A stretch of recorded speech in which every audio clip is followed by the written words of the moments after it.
Hi kids and families, it's another story time with Michelle for social and emotional learning. Welcome to my home. Today we're going to be reading 5 Minutes of Peace. This is a Scholastic Inc. book and it is being read with permission by Scholastic Inc. because of COVID-19. And this video will be removed from my site by June 30th, 2020. So 5 Minutes of Peace by Jill Murphy. There's an elephant taking a bath.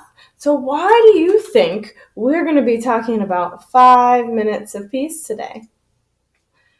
Anyone? Me? Liam, why do you think we're going to be talking about 5 minutes of peace today? Because, you should relax about all this stuff, and you should just have a bath or do what you do to relax. So take for at least 5 minutes. Oh, that's a great idea. So maybe take a bath like this elephant, or find another activity that's relaxing for you, right? Yep. And who in the house do you think might need 5 minutes of peace? Who? Could the kids need 5 minutes of peace? The kids, yeah, and the adults. And the adults, right? Because the adults are like, I have to do this, and then this, and then I have to also, and then this, and then this, and then this, and then on top So of you're that, saying that adults may be busy right now? Yeah. Yeah. So if the kids are able to take 5 minutes of peace, then that might give the adults time to take 5 minutes of peace. Or they could take 5 minutes of peace together? Yeah, I think that's a super idea. So how we practice our mindful minute and school kids, you can do that at home and start off with 1 minute of mindful peace and move your way up to 5 minutes of peace. So let's get started. 5 Minutes of Peace by Jill Murphy.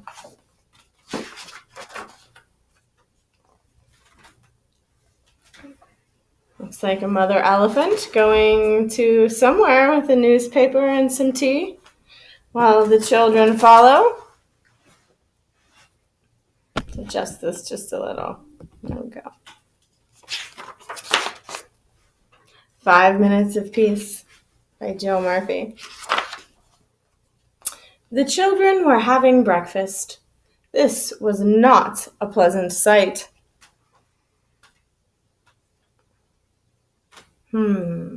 Pretty messy. Mrs. Large took a tray from the cupboard. She set it with a teapot, a milk jug, her favorite cup and saucer, a plate of marmalade toast, and a leftover cake from yesterday. She stuffed the morning paper into her pocket and sneaked off towards the door.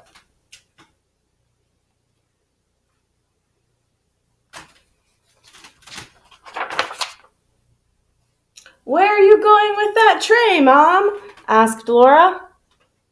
"To the bathroom," said Mrs. Large. "Why?" asked the other two children. "Because I want 5 minutes of peace." "From all of you," said Mrs. Large. "That's why."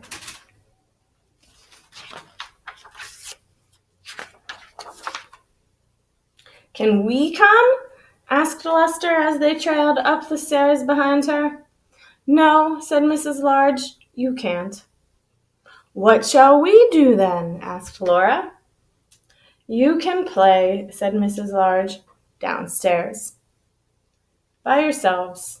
And keep an eye on the baby."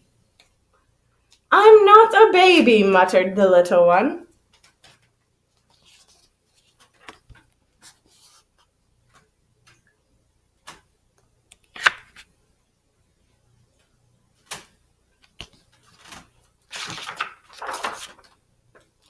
Mrs. Large ran a deep, hot bath.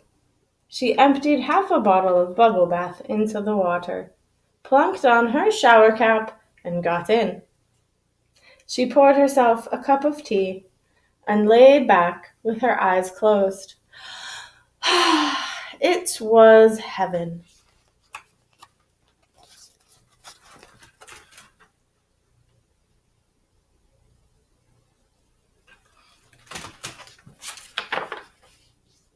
Can I play my tune? Asked Lester. Mrs. Large opened one eye. Must you? She asked. I've been practicing, said Lester.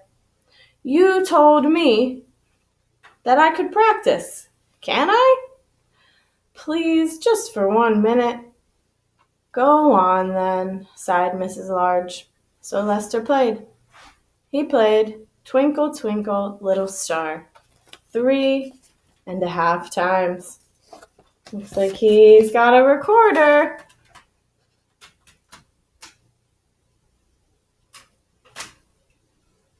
There's that. Yep. That is one patient mother. In came Laura. Can I read you a page from my reading book? She asked. No, Laura, said Mrs. Large. Go on, all of you, off downstairs. You let Lester play his tune, said Laura. I heard. You like him better than me. It's not fair. Oh, don't be silly, Laura, said Mrs. Large. Go on, then. Just 1 page. So Laura read. She read 4.5 pages of Little Red Riding Hood.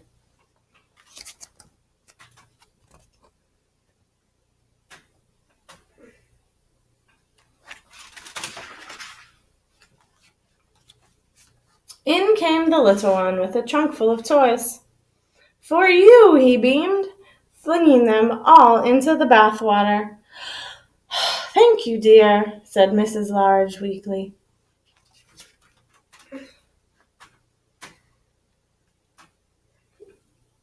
That's funny. It's funny. He's just trying to show her that he cares, making sure she's having fun in the bathtub. Can I see the cartoons in the paper? Asked Laura. Can I have the cake? Asked Lester. Can I get in with you? Asked the little one. Mrs. Large groaned. Oh. What do you think her groan sounded like, Liam? Oh my God. Can I just have 5 minutes of peace?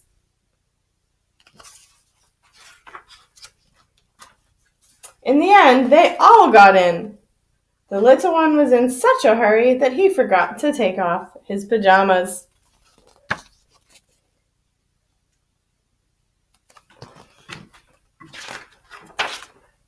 Mrs. Large got out. She dried herself, put on her bathrobe, and headed for the door. Where are you going now, Mom? Asked Laura. To the kitchen, said Mrs. Large. Why? Asked Lester. Because I want 5 minutes of peace. From all of you, said Mrs. Large. That's why. And off she went downstairs, where she had 3 minutes and 45 seconds of peace before they all came to join her.